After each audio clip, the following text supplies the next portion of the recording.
Oi pessoal, tudo bom? Meu nome é Pedro Teixeira, um dos sócios fundadores da Tropos Lab, uma das mais experientes aceleradoras de startups da América Latina. Eu vim falar com vocês hoje sobre a MP da Liberdade Econômica.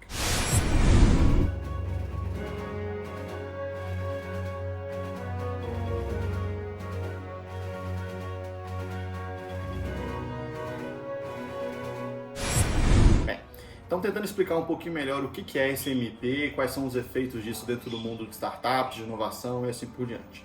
Então, essa é uma medida provisória, né, que foi sancionada e entrou em vigor a partir da semana passada, de quando eu estou gravando esse vídeo, né? Então, ali no finalzinho de abril.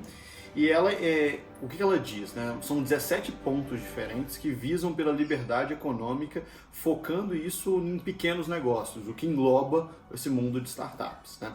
São 17 pontos de facilitações sobre uma série de regulamentações, de regras que existem no governo, né? Cada um desses 17 pontos aprofunda um dos elementos que a equipe econômica entendeu que ajudariam, né, que esses 17 pontos ajudariam a empreender no Brasil, inovar e assim por diante, né?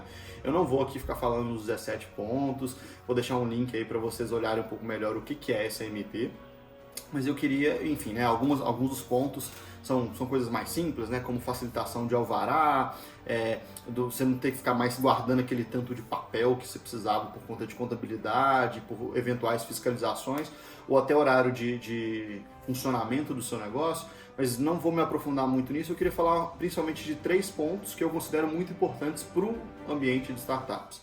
Então, o primeiro desses pontos, né, fala sobre uma liberdade para você testar os seus produtos, que você não precisaria de uma série de regulamentações para começar a testar o seu produto, começar a ver se aquilo ali faz ou não sentido para o seu cliente, né? Salvo se o seu produto, obviamente, envolver algum tipo de risco. Vamos imaginar que você está desenvolvendo um fármaco, não faz sentido nenhum que você comece a testar isso com pessoas sem que tenha as devidas regulamentações para isso. Mas se você está desenvolvendo um aplicativo para gestão de pequenos negócios, assim, o seu potencial de dano é muito pequeno, então não tem problema nenhum de você começar a testar isso, tá? Então isso vai ser muito importante para regularizar uma coisa que já existe dentro do mundo de startups, né? E uma delas, muitas vezes, elas nem fazem CNPJ ainda quando ela está nessa fase de validação. Agora esse processo ficou um pouco mais legal, né? Isso facilita.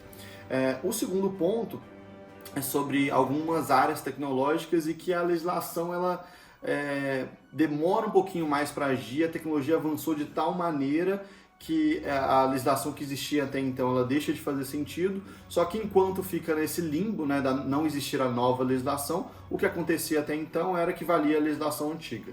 Então deixa eu tentar dar um exemplo. Quando você começa agora a falar, por exemplo, de bitcoins e de moedas virtuais, até então se tinha toda uma lógica voltada para a regulamentação desse mercado, com moedas lastreadas em ouro ou qualquer tipo de lastreamento que cada país tinha. E quando você começa a trazer para esse cenário uma outra coisa completamente diferente, que são as criptomoedas, simplesmente a legislação não sabe muito bem o que fazer com isso. Até então, o que valia? Valia a legislação que existia no mundo anterior. Nessa MP, né, o que eles colocam quando a tecnologia avança de tal maneira que torna obsoleta a legislação para aquela área, o que é necessário fazer é o seguinte: então não é ilegal o que está se fazendo até o momento, até que exista, né, uma legislação específica regulamentando aquela área, aquele tipo de serviço e assim por diante, né? Vale para Uber, vale para Airbnb, enfim, vale para uma série de novos negócios que vieram, ficaram nesse limbo aí da legislação pelo menos durante um tempo, tá?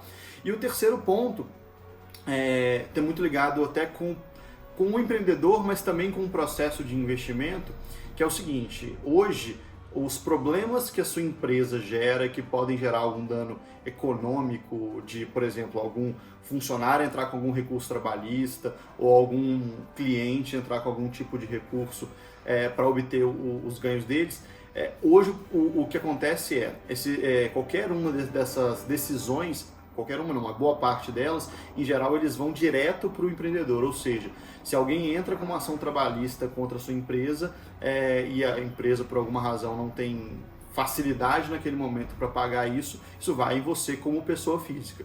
Isso torna o ato de empreender muito mais complicado, isso tira algumas pessoas, inclusive, dessa possibilidade. Fala assim, não, eu prefiro ficar aqui, se eu errar alguma coisa no meu emprego, o pior que pode acontecer é eu perder emprego, não vou ser processado como pessoa física e assim por diante. Isso também impede alguns investidores de se aproximarem desse mundo. Então, o que acontece com esses investidores é muito comum na etapa de investimento anjo, que o investidor anjo ele não entre no contrato social da empresa. Por quê?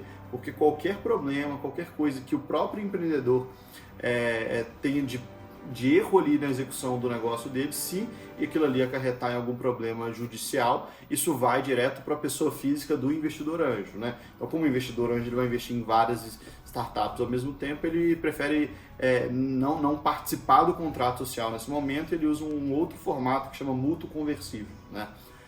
Procure no meu LinkedIn, lá tem uns artigos sobre investidor anjo que eu falo um pouco sobre isso. Então, o que mudou então com essa nova regra? É que, caso não seja comprovada a má fé, ou seja, se você empreendedor não fez aquilo ali pensado e com o interesse mesmo de ganhar algum ganho ilícito com aquilo, vai ser preservado, né, a personalidade jurídica, ou seja, aquilo ali é um problema da empresa e não é um problema seu como pessoa física. Às vezes teve alguma grande mudança de mercado que fez a sua empresa perder dinheiro de uma hora para outra, e isso fez com que você tivesse, por exemplo, problema de pagar o que você devia. Não é necessariamente um problema seu como empreendedor, que você fez alguma coisa de má fé e você, de propósito, quis contratar alguém de uma maneira ilícita e assim por diante. Então, já melhorou um pouco a situação, tá?